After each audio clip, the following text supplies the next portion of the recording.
The sound of rain slams against the hospital window like 1,000 tiny fists. Cold fluorescent lights flicker above me. My chest feels tight. My fingers tremble under the blanket. I hear them. Take her liver. She doesn't need it. My mother's voice, sharp, dry, like broken glass sliding across concrete. My father doesn't argue. He only nods. I'm frozen. My eyes half open, my mind screaming into the sterile ceiling.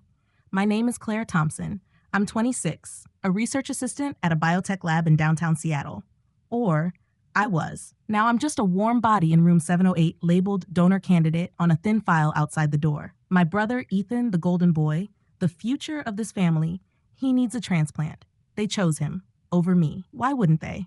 He was the varsity quarterback, the kid who got into Stanford without even trying, the son they actually celebrated birthdays for. I remember the cake from my 10th birthday. Chocolate frosting, my name misspelled, no candles, no friends, only Ethan's laughter echoing from the backyard as he played catch with my father. But tonight is different. Tonight, I hear them plot my end. Mom whispers again, closer to the door, thinking I'm under heavy sedation. If we take both kidneys, she's gone in hours. Ethan can live. It's simple. My breath catches, sharp as a knife against my ribs. My heartbeat punches the monitor beside me. A nurse walks in. She hesitates. She stares at my eyes. She knows. I'm awake. Her eyes flick to my wrist, searching for the silver bracelet my grandmother gave me. It's gone. They took it in the ER. Outside, thunder rolls over the city skyline. Seattle's rain doesn't forgive. It soaks every crack, every secret. I want to scream, but the oxygen tube cuts the words in my throat. The nurse stands frozen, her gloved hands twitching. Then she moves. She presses a button. A red light blinks on the wall. Someone will come. Or will they? My mother's heels click across the hallway. Each step feels like nails hammered into my spine. Is she stable enough? She demands. She's nothing but a burden, my father replies, as if reading grocery prices. I see their shadows on the curtain. I see their future without me. Ethan strong and smiling. My room empty. A ghost. A spare part they can toss. I squeeze the edge of the bed so hard my nails bend backward.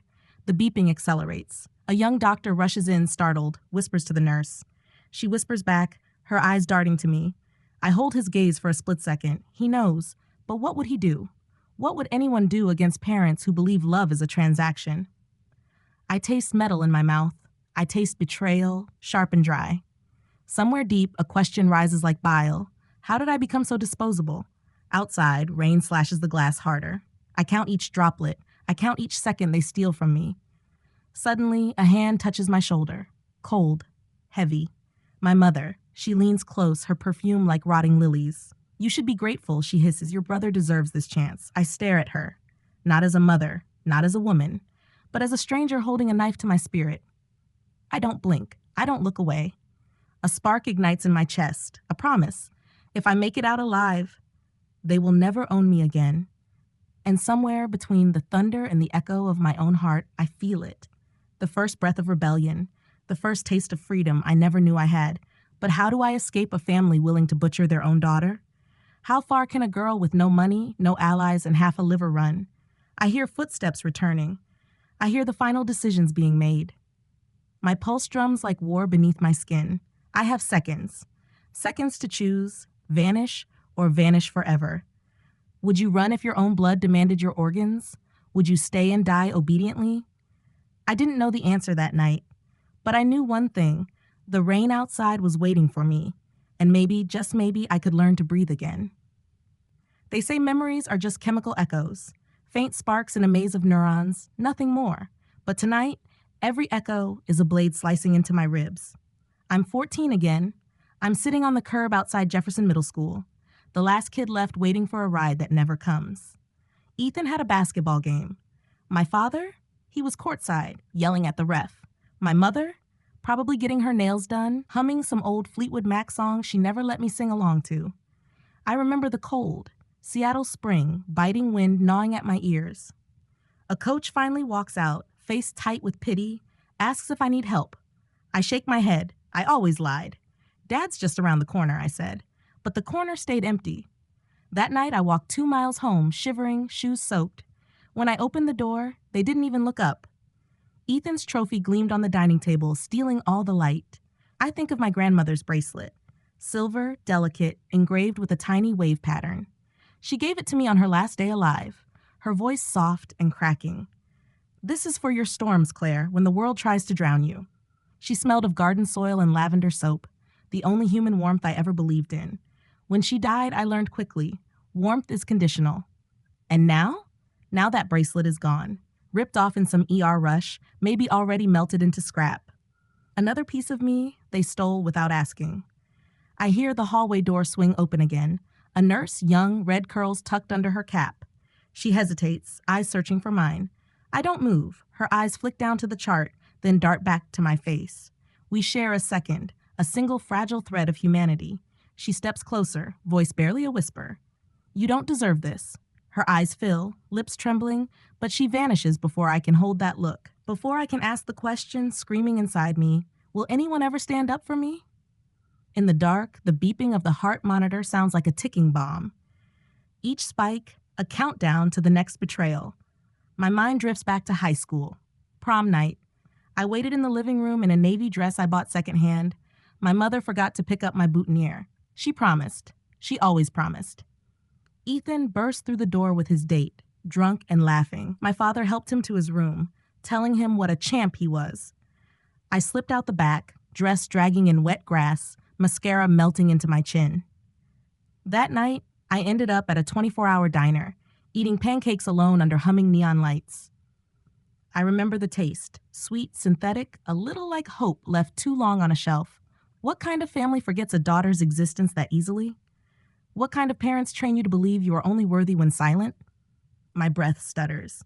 A sharp pain sears up my side, surgical stitches tugging, reminding me I am still here. Alive? But why? Ethan had scholarships, magazine articles, college visits with Dad. I had biology textbooks under a flickering desk lamp. The only applause I heard came from coffee shop strangers when I played piano for tips.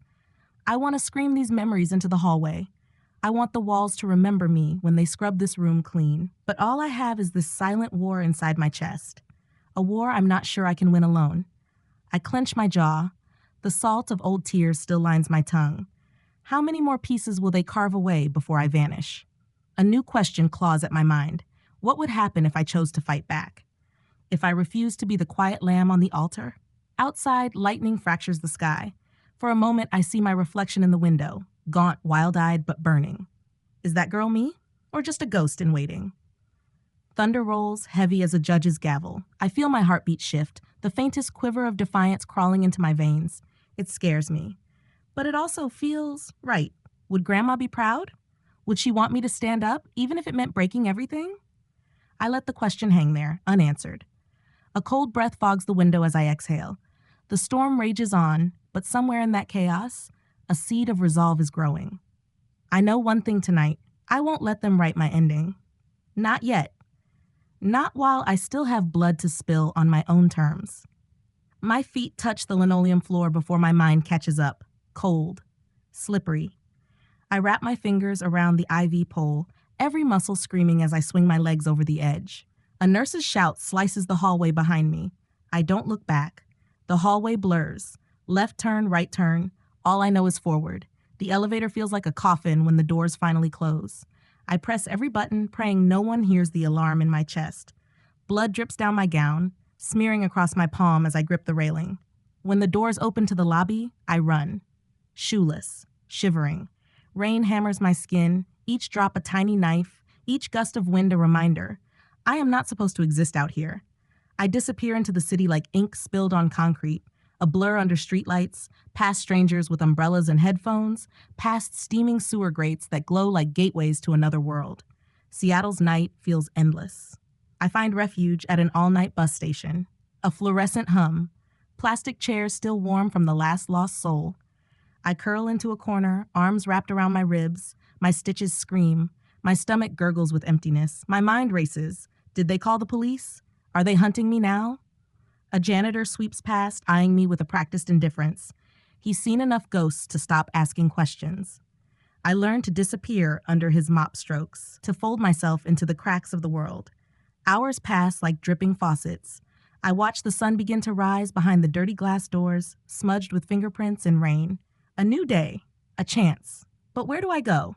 I find a help center near Pike Place. A sign reads, "No questions tonight, only shelter."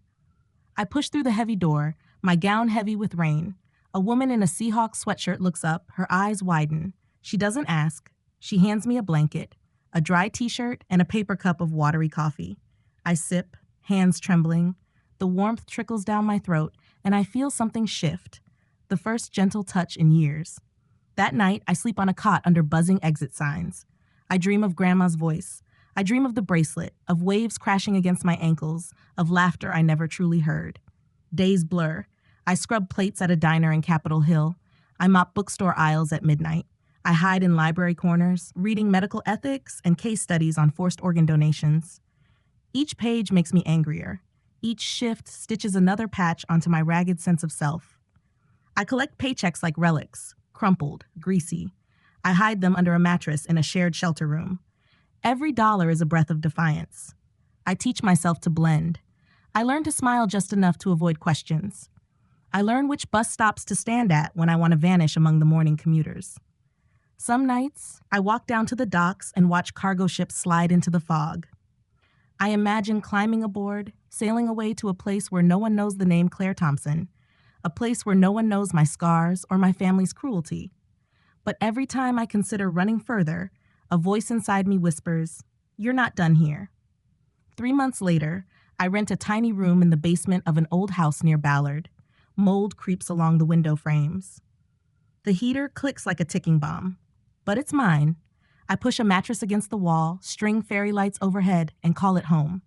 My first night there, I stand in front of the cracked mirror. I study the angry red lines snaking across my side. I press my fingertips to it, feel the ridge, the story it tells without words. I whisper, "Not today." I whisper it again every morning, like a prayer. At the library, I sign up for GED prep classes. I read about startups, nonprofits, healthcare reform. I watch documentaries on whistleblowers and survivors. Late nights become my fuel. Coffee, ramen, cheap granola bars, the diet of someone building a new life molecule by molecule. I start writing in a notebook Grandma once gave me. Words that sting, words that heal, plans that terrify me. On one page I scrawl, "They chose Ethan. I choose me." Months slip by in a quiet rhythm, floor scrubbing at dawn, classes at noon, night shifts at the bookstore, and always, always that silent promise echoing inside, "I will return stronger." Seattle's rain keeps falling, washing the sidewalks clean, hiding my footsteps. Some days I wonder, when they realize I'm alive, will they come for me again? Or will they forget, like every forgotten birthday, every ignored piano recital? I don't know, but I know one thing now. I'm no longer waiting for rescue. I am the rescue. The world outside my window shifts from gray to orange to black. I count it like a heartbeat. A slow, stubborn pulse that says, "Keep going." They haven't won yet. Years roll over me like waves, each one colder than the last. I turned 29 in a basement office on Mercer Street, my hair tied up, fingers cramped from typing grant proposals. No cake, no candles. But there's something better, a final approval email from a major angel investor. I did it. 3 years of night shifts, 3 years of ramen dinners and secondhand textbooks. I co-found a healthcare startup with 2 other survivors I met at the library. Our mission, to protect vulnerable patients from medical coercion, especially organ-related abuses. We call it Haven Health. We start small. A hotline, a volunteer lawyer network, workshops at community centers no one else bothers to visit. I move from the mop bucket to the boardroom. My blazer is always a little too big, my shoes still scuffed. But my voice sharpens with every pitch, every investor meeting. The same voice they tried to silence in a sterile hospital room. And it works. Clients call. Parents whisper apologies to daughters they almost sacrificed. We help them disappear, help them fight in court, help them breathe. I hang Grandma's bracelet on a small hook in my office. A reminder, storms can break you or build you. I choose build. Then one crisp October morning, HR forwards me a resume for a fast-track executive hire. My assistant hesitates before placing it on my desk. The name burns a hole in the paper before I even finish reading. Ethan Thompson, Stanford dropout, multiple failed startups, a thin, pathetic paragraph begging for a second chance. I lean back in my chair. My breath curls into a slow, poisonous laugh. All those nights I wondered if he missed me, if he carried guilt. Now he wants a job from the sister he almost harvested alive. I buzz HR. Schedule him. I'll interview him personally, 8 a.m. tomorrow. That night, I stay late in the office, fingers tracing the edge of the bracelet. Outside, the city glows. Cranes, ferries, rooftop bars, all oblivious to the tiny battlefield unfolding in my heart. I pull out an old USB drive from my drawer, a backup of the nurse's recording. Their voices echo even now. Take her kidneys. She doesn't matter. I sleep on my office couch, heartbeat a slow metronome ticking down to dawn. When morning slices the sky open, I make 2 cups of coffee. One for me, one for him. I sit at the glass interview table, bracelet wrapped tight around my wrist. The door opens. He steps in, heavier, hair thinner, but his eyes, the same entitled blue. He stops, breath stuck in his throat. Claire, you're alive? I nod, slow, like a blade unsheathing. Sit down, Ethan. He obeys, eyes flicking around the room as if searching for exits. His hands tremble over the resume he probably rehearsed 100 times. I slide the USB drive across the table. He flinches. He knows. I remember everything you let them do, I say, my voice cold but steady. He opens his mouth, chokes on excuses. Claire, I didn't. I was just a kid. I didn't know. I lean forward. Didn't know they called me a burden? Didn't know they planned to carve me open like a Thanksgiving turkey? His face drains of color. His hands ball into fists on his knees.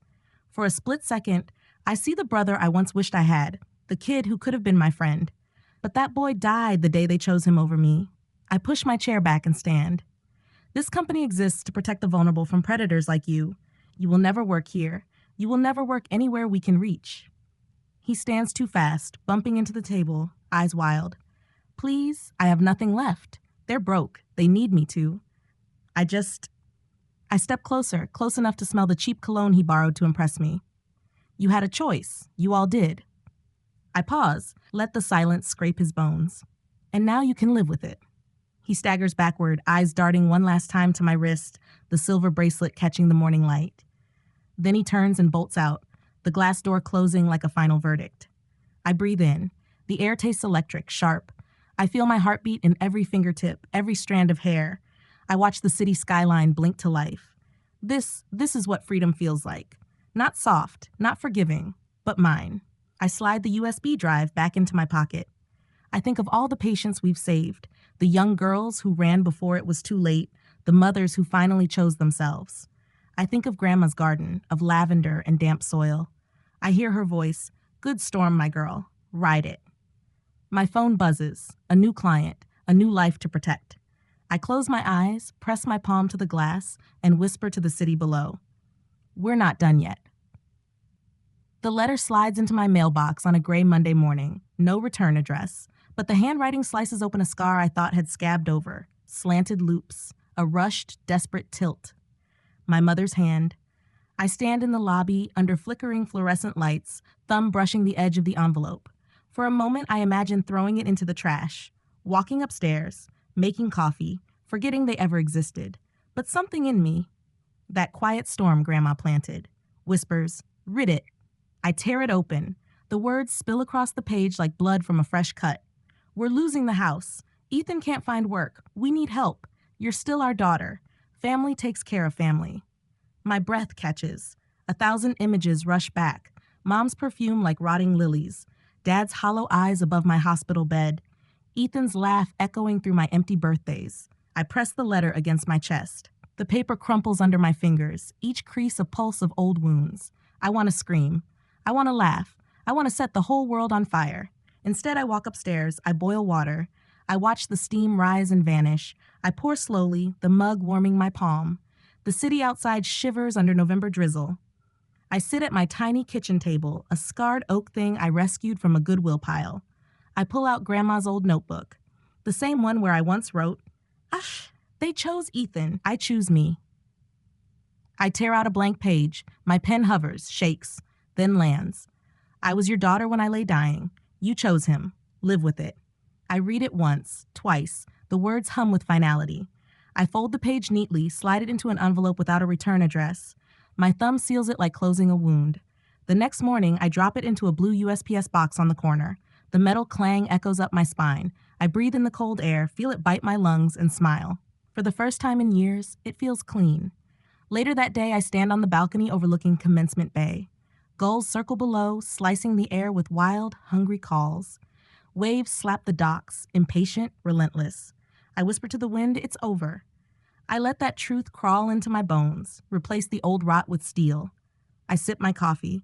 My mind drifts to all the nights I clawed at my sheets, afraid of the dark, afraid of their voices in my head. I survived all of it. And now, I'm free. 2 weeks later, an email slides into my inbox. Subject line, CLA Protection Protocol, launch announcement. I click. Tacoma General Hospital announces a new ethics initiative, named to honor survivors of family medical coercion. Bold letters glow on my screen, the CLARE Act. My heart stutters, then soars. My new legal name, the one I claimed when I severed every tie, immortalized as a shield for others. The email lists the Act's mission: protect minors and vulnerable adults from forced organ donations, establish anonymous reporting lines, fund legal defense for at-risk patients. I lean back in my chair. My eyes burn, but I don't cry. Instead, I picture a young girl in a cold hospital room, a needle in her arm, her parents whispering outside. Maybe she'll see my name and know someone fought for her. Maybe she'll run before it's too late.